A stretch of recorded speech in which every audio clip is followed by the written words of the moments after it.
Saudações, nobres ouvintes do podcast Sem Esperança. Dando os meus cristostões, eu já vou responder a queima-roupa a questão que algumas pessoas estão pondo de que Jesus era palestino. Normalmente pessoas de esquerda para pessoas que estão apoiando, né, a guerra de Israel contra o Hamas. Bom, não. Jesus não era palestino, ele era nazareno e ele habitava a Judéia. O nome Palestina foi atribuído depois pelos romanos, certo? Eles já dominavam a área quando Jesus nasceu, né? Obviamente, até antes. Contudo, eles atribuíram esse nome posteriormente, certo? E os que nós chamamos hoje de palestinos, né?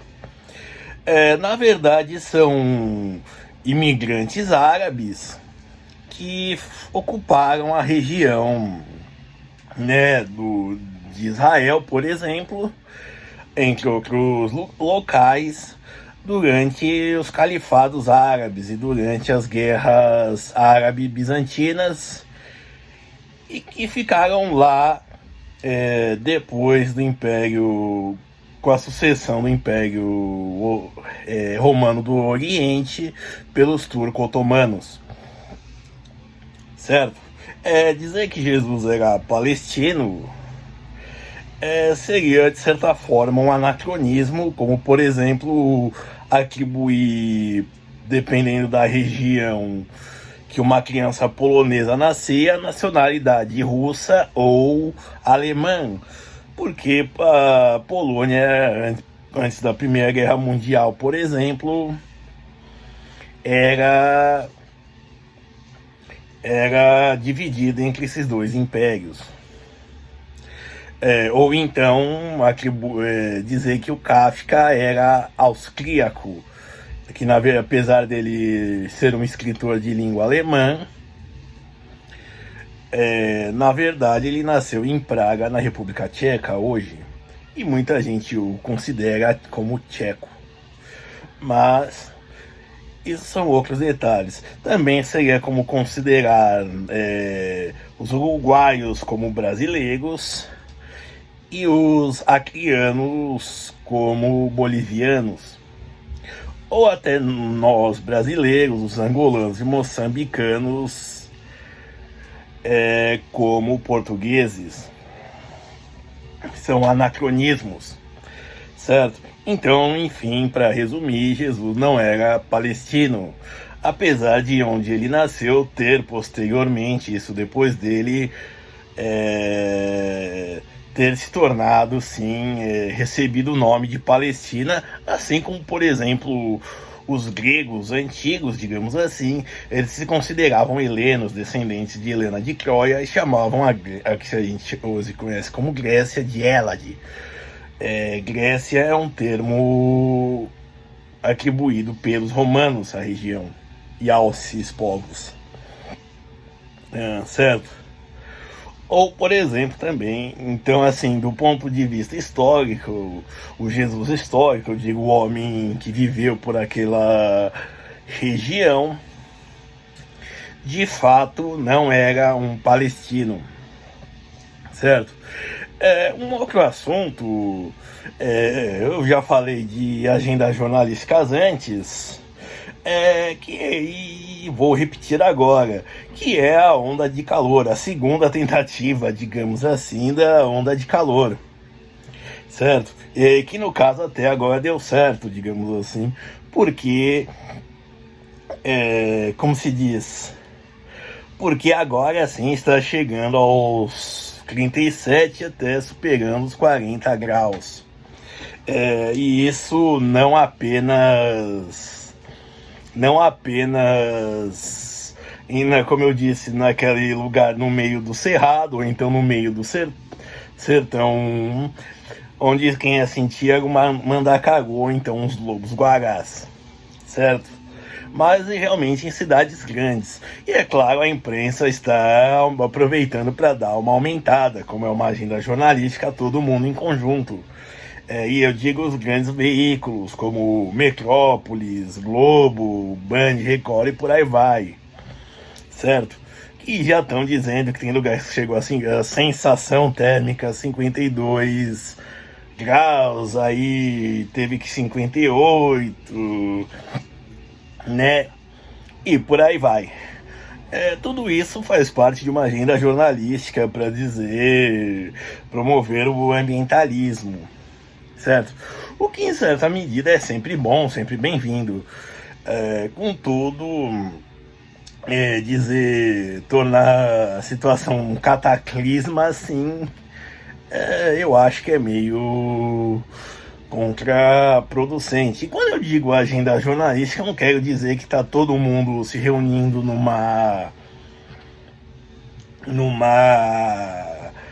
sala secreta, os donos de jornais, de centros de mídias, se reunindo para falar sobre tal assunto, mas eu estou dizendo que eles aproveitam que esse acontecimento, esse fato está acontecendo, né? Que é a segunda onda de calor, e que eles aproveitam para o quê? Diminuir, aumentar isso. É basicamente um efeito manada. Um começa a falar, um assunto se torna tão notório, tão importante, que todo mundo começa a falar dele, certo?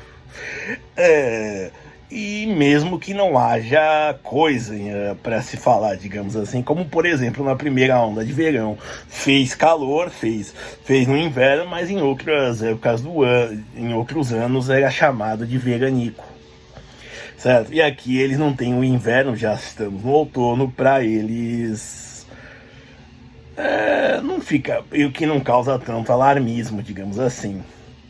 E pensar que estamos em novembro, logo será o verão.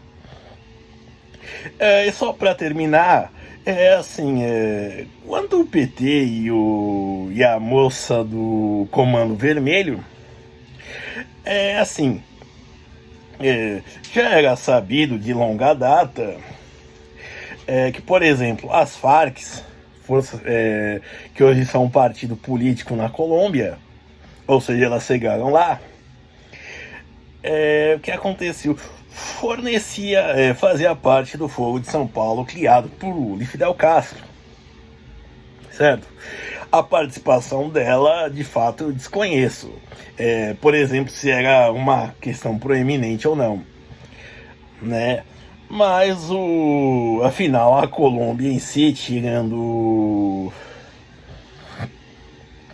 não é um país muito notório, no sentido de ter um proletariado ativo politicamente, digamos assim.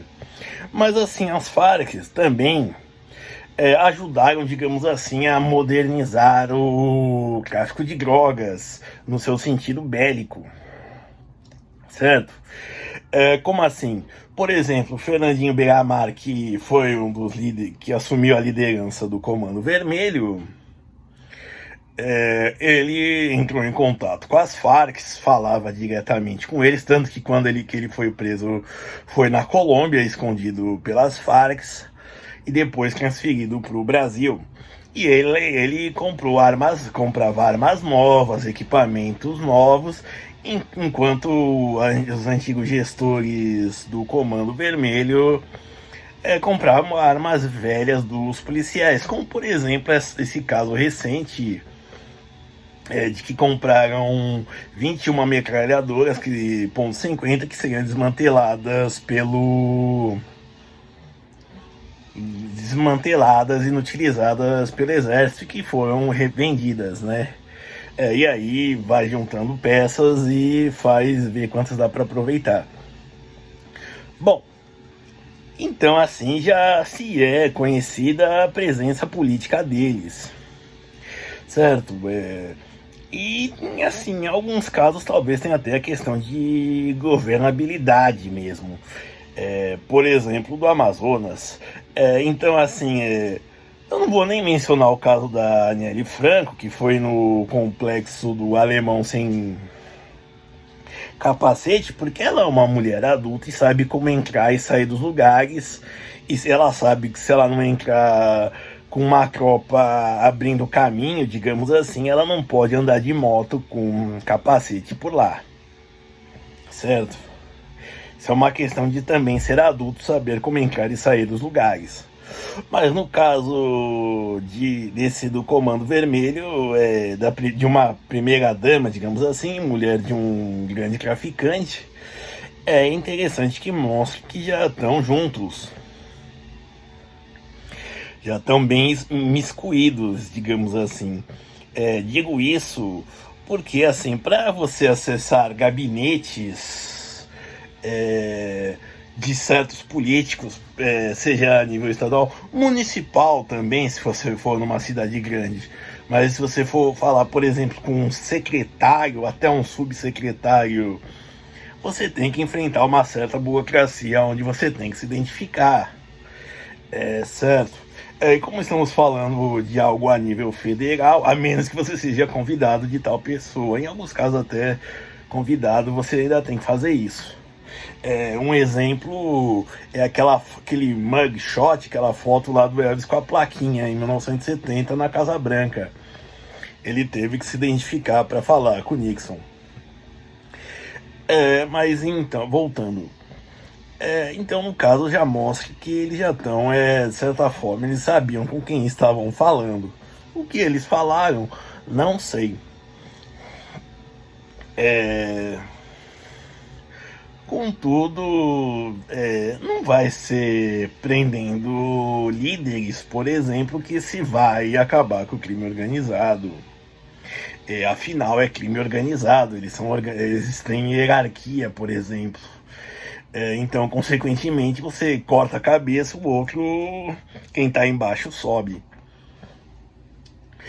E outra coisa também é a argumentação contrária a isso. Foi o seguinte: primeiro, que é típica da esquerda, não foi bem assim, né? Eles disseram, não foi como o vermelho, não é bem assim.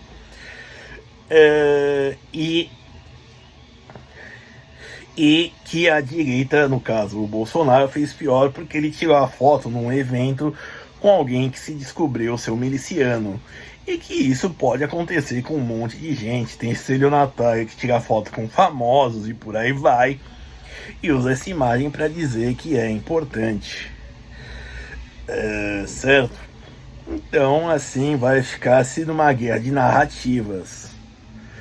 Do resto é isso. Obrigado.